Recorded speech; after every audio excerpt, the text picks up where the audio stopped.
ओम शांति। 28/3/26 की मुरली से ज्ञान रतन और वरदान से 1-2 मिनट लास्ट में योग भी करेंगे। बाबा कहते हैं, हर एक के पाप चूसने वाला फर्स्ट क्लास ब्लॉटिंग पेपर एक शिव बाबा है, उसको याद करो तो पाप खत्म हो। बाबा क्या कह रहे हैं अपने आप को? ब्लोटिंग पेपर डालते हैं ना, जैसे साई गिर जाती है या पेपर पे कुछ गिर जाता है तो उस ब्लोटिंग पेपर को लगाने से वो सोख लेता है उसको, इंक को। तो वैसे बाबा अपने आप को कह रहे हैं कि मैं ब्लोटिंग पेपर हूँ, जिसको हम अगर रखेंगे आत्मा के ऊपर तो आत्मा के ऊपर से सारे पाप खत्म हो जाएंगे।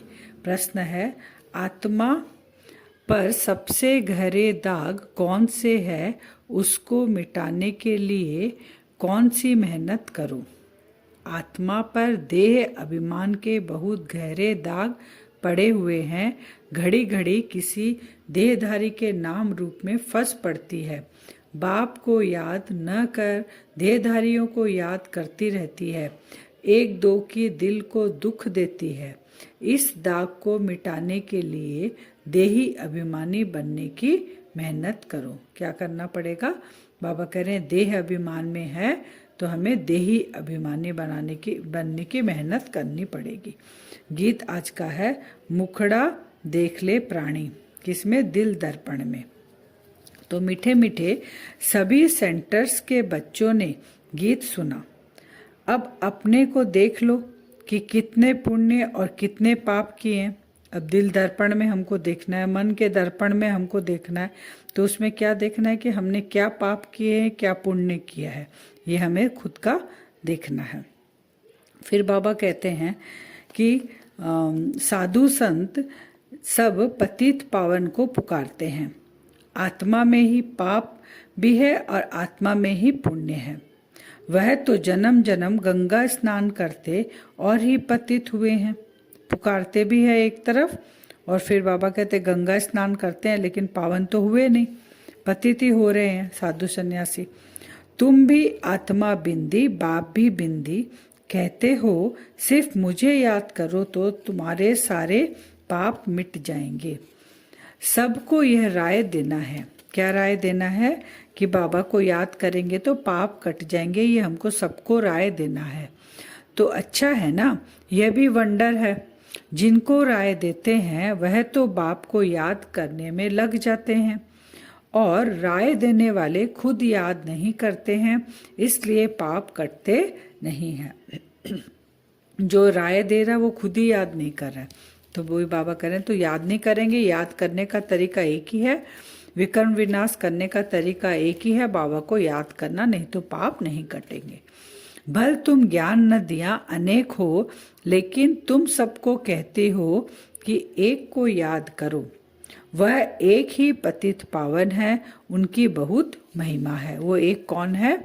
वही पतित पावन निराकार शिव बाबा है, उसको ही याद करना है।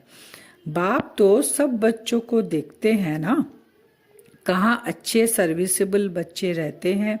शिव बाबा की फुलवाड़ी है ना, जो अच्छी फुलवाड़ी होगी उनको ही बाबा याद करेंगे।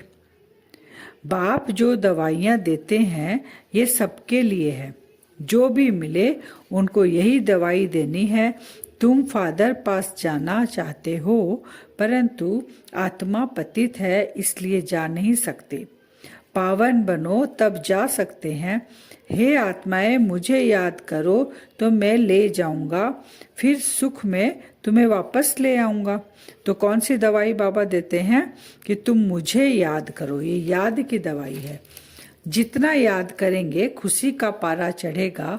कितनी सहज दवाई है, साधु भी नहीं जानते इस दवाई को। तो ये दवाई हमको सबको बतानी है कि ये दवाई लेने से हम पतित से पावन बनेंगे, पाप कटेंगे, विकर्म विनाश होंगे। छोटी सी आत्मा में ही सारा पाठ भरा हुआ है। आत्मा पतित होगी तो जीव पर भी असर होगा, क्योंकि जैसा आत्मा होगा वैसा ही जीव माने शरीर के ऊपर असर होगा। दुख और सुखी आत्मा बनती है। चोट लगने से आत्मा को दुख फील होता है। सब आत्मा फील करती है इस शरीर के, इस जीव के द्वारा, शरीर के द्वारा। अभी बाप समझाते हैं तुमको आत्म अभिमानी बनना है, इसमें बड़ी मेहनत है।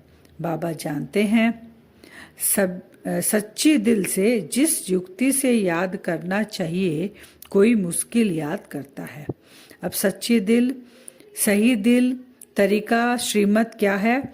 आत्मा समझकर बाबा को याद करना। तो बाबा कहते हैं सही तरीके से, युक्ति से कोई मुश्किल ही कोई याद करते हैं। बाप का फरमान है hear no evil, see no evil. बाबा कहते हैं बंदरों के लिए तो नहीं है ये किसके लिए है? जो हम मनुष्य बंदरों जैसे बन गए हैं 5 विकारों के कारण, ये उसके लिए है। भगवान वाच मन मना भव, एक बाप को और वर्षे को याद करो। आज सारी मुरली याद के ऊपर है और बाबा को याद करने से बाबा शिव बाबा ब्लोटिंग पेपर है, वो पाप को भस्म कर देते हैं, पाप को अपनी ओर खींच लेते हैं। ये सब आज की मुरली के ऊपर, ये 2 चीज आज की मुरली पे है। तुम बच्चों की अवस्था ऐसी मीठी हो जो कोई भी आकर देखे बोले बाबा के बच्चे तो ब्लोटिंग पेपर्स है। बाबा कहते मैं ब्लोटिंग पेपर हूं तो मेरे बच्चे का भी कर्तव्य वही है। तो बाबा कहते ऐसे आकर सब बोले कि ये तो बाबा के बच्चे ब्लोटिंग पेपर है। लेकिन बाबा कह रहे अभी वह अवस्था नहीं हुई है हमारी। बाबा से कोई पूछे, अभी इस समय बाबा से कोई पूछे, जबकि मुरली थी ये साकार मुरली, तो बाबा कहेंगे ब्लोटिंग पेपर तो क्या, अभी कागज भी नहीं है।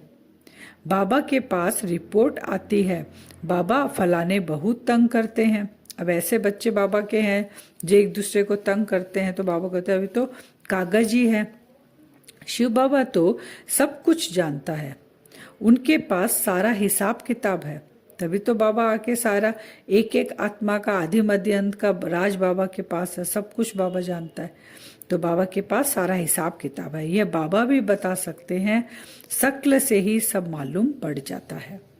फिर बाबा कह रहे हैं श्री कृष्ण भगवान उवाच कहते हैं, तो श्री कृष्ण को तो ढेर याद करते हैं, परंतु पाप तो मिटते ही नहीं और ही पतित बन गए हैं। फिर पुकारते किसको है? पतित पावन को पुकारते हैं। तो बाबा कहते हैं छोटी सी बिंदी प्रवेश करती है।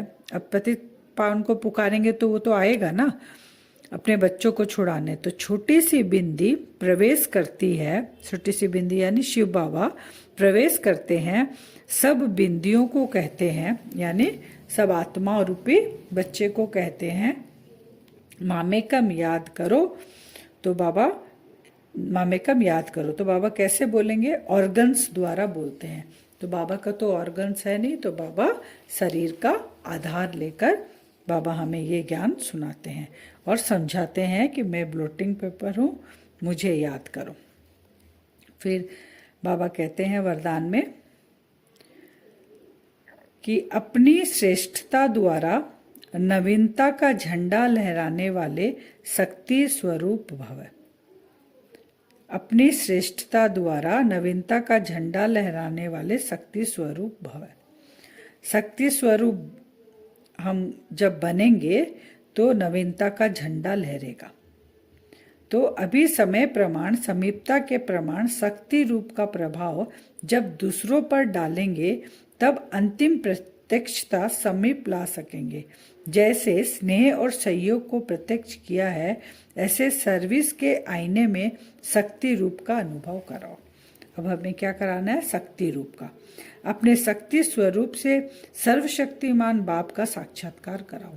अपना रूप इतना शक्तिशाली होना चाहिए कि हमारी शक्तियों को देखकर, हमारे शक्ति रूप को देखकर बाबा की प्रत्यक्षता हो और सर्वशक्तिमान दिखाई दे। हमारे रूप में, शक्ति रूप में शिव बाबा दिखाई दे। स्लोगन है मनसा द्वारा शक्तियों का और कर्म द्वारा गुणों का दान देना ही महादान है। मनसा द्वारा शक्तियों का और कर्म द्वारा गुणों का दान देना ही महादान है। अव्यक्त इशारे हैं, निश्चय के फाउंडेशन को मजबूत कर सदा निर्भय और निश्चिंत रहो। तो बाप का बच्चों में पूरा फेथ है कि यही मेरे बच्चे विघ्न विनाशक आत्माएं हैं, पूज्य आत्माएं हैं। यह बच्चे बाप से भी आगे हैं, निमित्त बने हुए सदा बाप को भी निश्चिंत करने वाले हैं। जो निमित्त आत्माएं बने हैं तो बाप क्या हो गया? निश्चिंत हो गया। सदा खुशखबरी सुनाने वाले हर एक विशेष है। स्वयं में भी बाबा बच्चों में इतना फेथ रखता है, बाबा निश्चिंत हो जाता है कि मेरे निमित्त बच्चे हैं। तो हमें भी क्या करना है? स्वयं में भी ऐसा फेथ रख, इसी स्मृति स्वरूप में रहो तो विजयी बन जाएंगे। तो हमें भी ये फेथ रखना चाहिए कि हमारे साथ कौन है तो हम विजयी बने हुए हैं। अब वरदान से हम 1 मिनट योग करेंगे।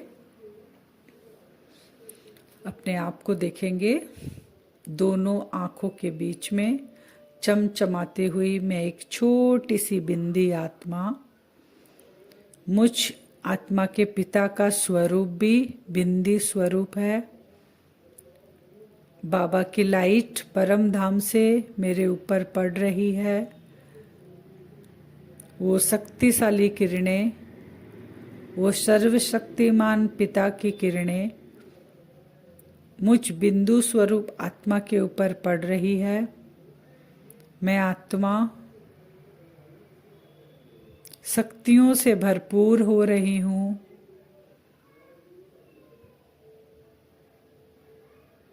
और मुझ आत्मा का ये शरीर, ये जीव, ये भी शक्तिशाली बनते जा रहा है। अष्ट शक्तियों से मैं भरपूर हो रही हूँ आत्मा। उस शिव की शक्ति हूँ मैं। अपने स्वरूप को देखें, अष्टभुजाधारी शिव शक्ति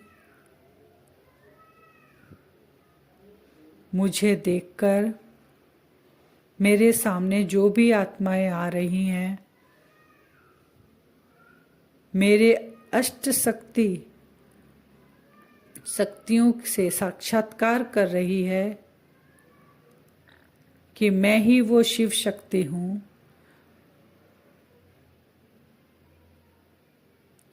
उस शिव बाबा की प्रत्यक्षता